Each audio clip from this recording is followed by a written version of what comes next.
Hi friends, welcome back to our own channel. Today we shall see the whys and hows of being proactive. What does being proactive mean? You take responsibility for your life and work. Your behavior is the function of your decision and not situation. Who are proactive people? Control their feelings, driven by their own values. What is being proactive? Take initiative, knowing your responsibilities, work towards them without being told to the same. They need not be told when to call for the meetings, billings, communicating, targets and goals. What do you do in a challenging situation? Do you act first and then stop and think? To be successful, you have to first pause, think and then act. But how does proactive people do it? They first press the pause button. Proactive people take a pause, stop to think and then act. Now time to check out your own responses. Are your verbal responses reactive or proactive? Is it 1. There's nothing I can do. Or 2. Let's look at our alternatives. Look at the difference between the thoughts 1 and 2. 1. I am not responsible, I'm not able to choose my response to. I am responsible, I'm able to choose my response. Next, try to listen to your language. Signs of a reactive language.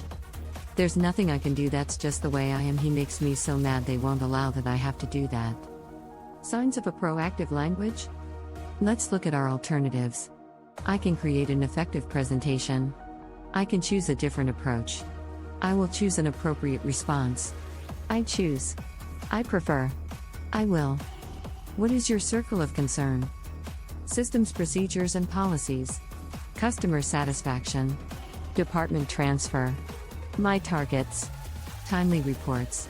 Communication with boss and peers. Appraisals and promotions. But there are certain things we can control. Customers' satisfaction. Your targets. Your circle of influence. Communication with boss and peer. Timely reports.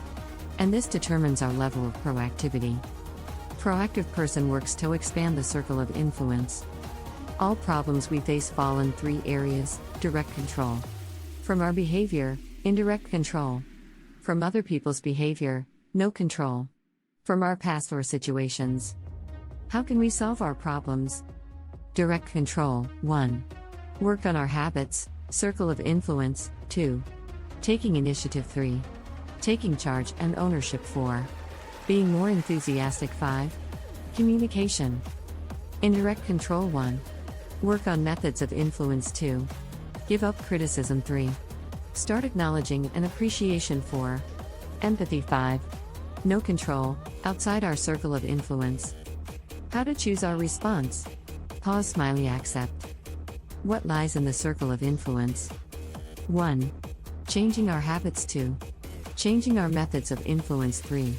Changing our perspectives. 4. Proactive people change, inside out. 5. Changing our methods of influence. 6. Changing our perspectives. 7. Change yourself to change the world around you. 8. Improving performance. 9. Taking initiative. 10. Developing habits. 11. Taking responsibility. 12. Learning from consequences and mistakes. We are free to choose our actions on challenging situations. 1. Actions results in consequences known as mistakes. 2. Acknowledge it. 3. Correct it. 4. Learn from it. So, what does the proactive model tells us? In a given situation, you have the freedom to choose your response by either self-awareness, conscience or independent will. You must be wondering how to figure out whether I am proactive or not. 1. Draw your circle of concern. 2. Work on your circle of influence. 3. Expand your circle of influence. 4. Check your language. 5. Observe when do you react. 6. Choose how will you respond. 7. Write down one mistake that you will correct and learn from it. Tell us in the comments section, whether are you proactive?